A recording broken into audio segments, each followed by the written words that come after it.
Isla, a la que no es que la quiera, es que la amo con todo mi corazón. Ah, qué bien, gracias, muchas gracias por esas palabras. Ese primer año que viniste a Puerto Rico, ¿cuál fue?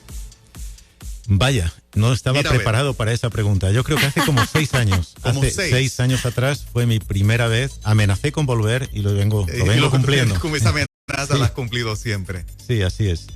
Creo que esta es mi ocasión número 32 que visito la bella Isla del Encanto. Uh-huh. Oye. Y amenazo con volver. Y sigues amenazando. Como los huracanes. Oye, las chicas leyeron uno de tus libros. ¿Cuál fue el que ustedes mencionaron antes de que José Luis llegara? Yo leí Lunes con mi viejo pastor. Yo sé que es un libro en el cual ya él lleva, como él mencionó, una trayectoria amplia como autor. Sin embargo, este libro, Lunes con mi viejo pastor, para las personas que no conocían directamente a José Luis Navajo, es un libro como que todo el que escucha a José Luis Navajo o el que tiene la oportunidad de conocerte se identifican con Lunes con mi viejo pastor. Tienen que mencionar el libro cuando escuchan el nombre de él. Sí, debo reconocer que efectivamente ese libro marcó un punto de inflexión en mi carrera literaria y sin duda alguna ese fue el parto literario que alumbré con más dolor. Ese libro, he dicho muchas veces que no fue escrito con tinta, sino con sangre que brotó de mis heridas. Un libro que surgió en un proceso dolorosísimo y que sin embargo ahora, pasando el tiempo, viendo la situación con la perspectiva que el tiempo confiere a las cosas, me doy cuenta de que cada lágrima que derramé ha servido para enjugar otras muchas lágrimas. Wow. Para aquellos que no conocen un poco de verdad de la historia del libro y demás, ¿por qué dice que fue un parto con mucho dolor y causó lágrimas? Bueno, pues mira, ese libro, Moraima, lo escribí cuando yo estaba convencido de que mi tiempo ministerial había terminado. No tenía fuerzas. Debo decir, para que el enemigo no saque ni un ápice de ventaja de esto, que no era una cuestión de pecado, aunque en ese proceso tan doloroso, cuando yo sentí que mi tiempo ministerial había terminado, yo miré 1000 veces al cielo y 1000 veces le dije a Dios, Señor, si todo esto tiene que ver con algún pecado oculto que yo desconozca, revélamelo. Pero no era una cuestión de pecado, simplemente fue un colapso emocional, colapso ministerial. Seguramente que la culpa fue mía, porque galopar a lomos de 100 caballos hizo que los caballos se desbocaran. Remar en 100 barcas a la vez hizo que todas esas barcas naufragaran. En definitiva, había estado atendiendo frentes que no me correspondía, me envolví en demasiadas guerras. Y cuando uno se envuelve en demasiadas guerras, eso no lo convierte en héroe, sino en cadáver. Así que en ese proceso en que yo sentí que había llegado a mi final, fue que escribí Lunes con mi viejo pastor. Una historia cuyo corazón es rotundamente verídico, una historia real. Y lo tremendo es eso, que lo que yo consideraba que era mi final, en realidad era un nuevo principio. Lo que yo pensé que me estaba incapacitando, en realidad me estaba capacitando. Y a día de hoy, ya creo que son 6 años que ese libro lleva circulando, es el hijo que alumbré con más dolor, pero es el hijo que más alegrías me ha reportado. Y arranca lágrimas cuando uno lo lee. Arranca lágrimas, pero es de reflexión, de confrontación. Y qué bueno que usted lo menciona, porque de seguro muchos líderes y pastores nos están escuchando que necesitan, un reposo. Y a veces peleamos batallas que no nos pertenecen, como usted bien decía, y ahí es que viene el colapso. Sí. Y todo lo llevamos al plano espiritual, y no es espiritual necesariamente. El físico también se resiente y pasa factura. Sí, hay cosas que, yo creo que todo tiene una implicación espiritual, pero hay cosas que más que espirituales son racionales. Entonces, que un pastor, ministro, en cualquier área en que esté ministrando, sea teólogo, no es un problema, pero que sea todólogo se puede convertir en un problema. ¿Cierto? Creo que el éxito de la concentración está en la eliminación. Si yo quiero hacerlo todo, seré el perejil de todos los platos. Decorativo, pero no seré nada nutritivo. Definitivamente eso me va a drenar, me va a vaciar. Así que con cada hombre o mujer en el ministerio que he podido hablar, les he dicho que seamos racionales, que seamos... Porque a veces comprendemos mal lo que es la responsabilidad ministerial. Tenemos que ser extraordinariamente responsables con el ministerio. Tan responsables que estemos dispuestos a delegar, que estemos dispuestos a decir, esto no me corresponde hacerlo a mí. José, sé que hay mucha gente que nos está escuchando que puede estar pasando una de sus peores crisis o tal vez la peor. En el caso, estás haciendo referencia a la que tuviste cuando escribiste el libro ¿qué tiempo te tomó de la crisis a comenzar poquito a poco a levantarte para empezar a ser productivo? Porque sé que mucha gente a veces se sufre tanto y se llora tanto en el fondo del barril cuando ya no bajas más, que obviamente uno quiere salir, pero ese tiempo que muchas veces toma el internalizar los errores, el internalizar que dejamos a Dios a un lado, o sea, tantas cosas. ¿Qué tiempo aproximado te tomó a ti el salir de esa crisis profunda a comenzar otra vez a ver la luz al final del túnel y comenzar a caminar por el camino que Dios tenía para ti? Sí, si tuviera que referirme al tiempo en el que yo percibí que mi restauración estaba casi plena, estaría hablando de 18 meses. Wow. 18 meses en los cuales hay algo que es vital. Cuando uno está enfrentando una crisis de este calibre, de esta categoría, tiene que entender que estar solo es lo peor que puede hacer. Estar solo es estar en mala compañía. Entonces, Dios me dio la gracia de poder acercarme a un viejo pastor, a un veterano. Todos precisamos, mira, no importa la trayectoria que tengamos, no importa el alcance de nuestra proyección profesional, no importa el calibre de nuestro ministerio, todos necesitamos un veterano, un viejo pastor, un padre. Esos 18 meses los recorrí de la mano de mentores, de la mano de personas, bebí de su sabiduría, leí en sus cicatrices. Alguien me dijo hace tiempo, no te fíes demasiado de las palabras de un hombre que no tiene cicatrices. Wow. Hay que acercarse a esas personas que tienen heridas de guerra, que tienen las marcas del ministerio y que además han tenido la sabiduría de convertir las cicatrices en renglones. Es decir, han ingerido la adversidad, han digerido la adversidad y la han convertido en algo positivo. Entonces fueron 18 meses porque me pegué a un viejo roble. Exacto. Porque me pegué a un viejo pastor. O sea, que si hubieses cometido el error, o cualquiera de nosotros comete el error de dentro de ese dolor aislarnos, no son 18 meses, pueden ser 4, 5 años, el tiempo que tome. O probablemente hasta que dejemos de estar solos. Correcto, Juan Carlos. Es más, yo diría que probablemente si no me hubiese pegado a ese sabio, no habría remontado esa crisis. Mira, hubo 3 salvavidas que Dios me proveyó en ese mar que me tragaba. Cuando yo sentía que el mar me estaba tragando, hubo 3 salvavidas que Dios proveyó. Primero, su gracia. Y no me pidáis, por favor, que la explique, porque no soy capaz de explicar la gracia de Dios. No soy capaz de explicarla, pero necesito disfrutarla. Es como esa mano que te alcanza en el pozo más profundo. Segundo, el segundo salvavidas, mi esposa, indudablemente, mi esposa. Ella se pegó a mí como una segunda piel. Me dijo, este camino lo vamos a recorrer juntos. Cuando yo le dije, cariño, voy a dejar el ministerio, y fíjate que esa frase, que voy a dejar el ministerio, era dinamita para la estructura de su vida. Desde que ella y yo nos conocimos, nuestra conversación era Dios y la obra de Dios. Desde que nos casamos, nuestro proyecto de vida era Dios y la obra de Dios. Y ahora, 31 años después, yo le digo, voy a dejarlo todo. Exacto. Pero, ¿sabes? Ella no soltó mi mano, exacto, sino que la presionó con más ternura. Ajá. No me miró con juicio, sino que me miró con amor, me acompañó. Wow. Y el tercer salvavidas, indudablemente, fue veteranos. Ajá. El viejo pastor por excelencia, aunque no fue el único, hubo uno por excelencia, pero hubo varios mentores que me acompañaron. Wow, qué bien. Yo me identifico mucho con este libro, Lunes con mi viejo pastor.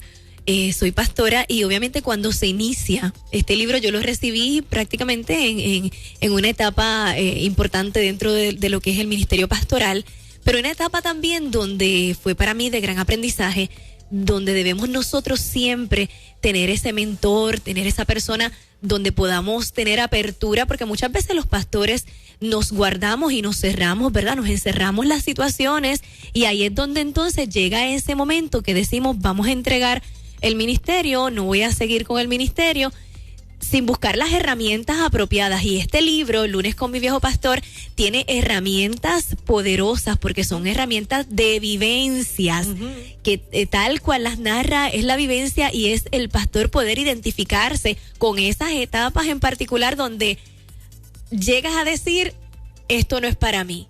Y ese libro, y estoy abriendo mi corazón porque ese libro, una de las cosas que hace es que tú puedas abrir tu corazón y entenderlo de forma natural, lo que corresponde hacer. Ese libro me llevó a una madurez en ese aspecto, ¿verdad? En el aspecto pastoral, a decir, oye, espérate, es que yo me estoy ahogando en este vaso de agua sin entender que esto es lo que corresponde hacer.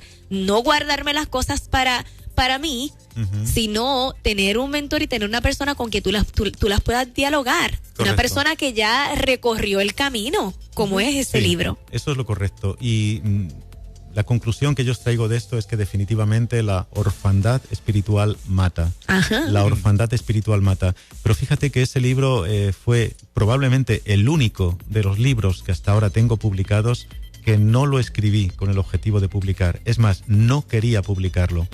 La única razón de escribir ese libro es que yo quería llevar un diario íntimo. Después de cada encuentro con mi viejo pastor, yo quería volcar en el papel cada expresión, cada anécdota, cada consejo que él me había dado. Si vierais el manuscrito, porque es literalmente manuscrito, escrito a mano y de rodillas, arrodillado delante de Dios, veríais que algunas páginas están arrugadas porque la tinta empapaba el papel. Algunas líneas están diluidas porque la tinta y lágrimas se mezclaban sobre el papel. Y cuando lo hube concluido, yo nunca quise publicarlo. Sentía que esa experiencia era demasiado íntima, demasiado mía. No quería mercantilizar con algo tan íntimo, pero fueron tantos los que me dijeron: hay hombres y mujeres en todo el mundo que están pensando en abandonar, que van a tirar la toalla. No puedes quedarte con lo que a ti te ha dado tu viejo pastor. Por esa razón lo envié y ocurrieron cosas desde el primer momento y por la gracia de Dios siguen ocurriendo. Wow. Una recomendación para los oyentes es que se hagan de ese libro, pero que también se hagan del más reciente que tengo en mi mano. Así es. Se llama El Contador de Historias, y una de las revisiones breves que he hecho es que estás pensando en hablarle al líder o aquel que de alguna manera está ejerciendo una función de líder, pero para que lo haga de la manera más correcta, más efectiva, de más influencia. ¿De eso se trata El Contador de Historias? Pues sí, Juan Carlos, mira, El Contador de Historias es una propuesta literaria que me hizo la editorial Whitaker y que no pude rechazar. Porque El Contador de Historias incorpora un giro en mi carrera literaria muy llamativo. Y es que el objetivo prioritario de este libro, el lector, el enfoque prioritario no es el ministerio eclesial, sino que es el líder y el ejecutivo empresarial. Lo cual, quiero insistir en esto mucho, no deja fuera a cualquier hombre o mujer que esté en el ámbito eclesial, en el ámbito ministerial. Contiene una riqueza que va a enriquecer, va a aportar mucho a cualquiera que esté en el pastorado, en el ministerio, en cualquiera que sea. Pero el objetivo prioritario es el líder, el ejecutivo empresarial. Y me pareció un reto tan atractivo, porque lo que relata la portada dice: El Contador de Historias, una narrativa que te guiará a la grandeza. Y la primera pregunta que aquí surgiría es: ¿grandeza? ¿Qué es grandeza? Para el protagonista de esta historia, Luis García, para el protagonista la grandeza consistía en alcanzar la cumbre del éxito. Y la alcanzó. Llegó a pisar la cima más alta del éxito empresarial. Uno de los ejecutivos más altos de una multinacional. Lo tenía todo en la vida. Y sin embargo, cuando llegó a la cumbre del éxito, resulta que se da cuenta de que alcanzó la cumbre, pero está solo. En la escalada lo ha perdido todo. Ha perdido a la familia, ha perdido la salud, ha perdido la paz, la alegría. Y entonces en ese punto él colapsa, se quema, se funde, y la empresa que le había aupado, que le había venerado, decide prescindir de él. Y cuando... Si ya no produces más, ya no te necesitamos. Exactamente, al no ser productivo ya no eres atractivo. Exacto. Así que la empresa, por deferencia, lo envía a un pueblo costero para que disfrute de 15 días de vacaciones. Le ubica en el mejor hotel, con todo el lujo, para ver si es recuperable. Este hombre, Luis García, sale de noche a pasear, llega a una cafetería al aire libre, se sienta a tomar algo y allí aparece un músico. Un músico que comienza a tocar el saxo. Después de concluir una pieza, una interpretación musical, este músico comienza a relatar una historia. Esa historia, cada palabra de esa historia, es un disparo al corazón de este alto ejecutivo, pero un disparo que lo llena de vida. Comienza a encender 1000 luces en el camino que él tenía, y este contador de historias, después de contar la primera historia, cuyo nombre, el nombre del contador de historias es Selah. Selah es una palabra que significa pausa, reposo. Entonces le dicen: cada noche Selah viene aquí a esta cafetería a contar una historia. Así que Luis García cada noche acude allí. Y cada una de esas historias que va relatando Selah se convierte en una hoja de ruta para apuntarle a la verdadera cumbre. ¿Es lícito alcanzar la cumbre? Claro que lo es. ¿Es legítimo querer crecer, promocionarme, querer llegar a más? Claro que es legítimo. Hay que alcanzar la cumbre y hay que alcanzar los sueños, pero aún mejor que alcanzar los sueños es tener a alguien junto a quien soñar. Así es. Y si para alcanzar mis sueños pierdo en el camino a quien ama soñar conmigo, entonces he hecho el peor negocio de su vida. Y se da cuenta de que él alcanzó la cumbre, pero que en el camino se dejó lo más esencial. Perdió a su familia, su esposa, perdió la paz, perdió la salud. Entonces él apunta a la verdadera cumbre del éxito y Sela lo acompaña en ese peregrinaje. Wow. Este libro, sin duda alguna, un gran éxito. Sin duda alguna estoy hojeando así. De verdad que yo sé que esta lectura la van a disfrutar. Y tiene, en cada área tiene como una frase, en cada capítulo, por decirlo así, tiene una frase de la cual yo sé que de cada frase podemos aprender muchísimo de diferentes autores. Esas frases, que lo inspiró, ¿verdad?, a colocar esas frases en cada capítulo. Bueno, pues debo decir que no sé si es una deformación profesional. No he conseguido escribir un libro sin que debajo del título de cada capítulo haya una frase. Lo único que me ocurre es que bebo de muchas fuentes. Yo no estoy seguro de ser escritor, pero estoy convencido de ser lector. Soy un lector compulsivo. Si leer demasiado es un problema, yo tengo ese problema. Dios me ha concedido publicar 18 libros, pero he leído 2018. Y cuando leo, descubro joyas tan hermosas que quiero incorporarlas a estos libros. Entonces, el subtítulo de cada capítulo siempre es una frase de alguien que me ha alimentado. Me fascina, una de ellas es de usted, José Luis Navajo. Dice: es posible que hoy, aún sin tú saberlo, estés siendo un faro en la tempestad de alguien. Sí. Mira, el primer protagonista de El Contador de Historias es Luis. Bueno, el primero será Sela, el segundo es el ejecutivo, Luis García, pero el tercer protagonista es un faro. Es un faro en el que a lo largo de la narrativa de este libro ocurren cosas extraordinarias. No quiero desvelar ni una, porque eso debe descubrirlo el lector al incorporarse en la historia. Pero ese faro resulta que es una luz que viene de arriba, que viene del cielo.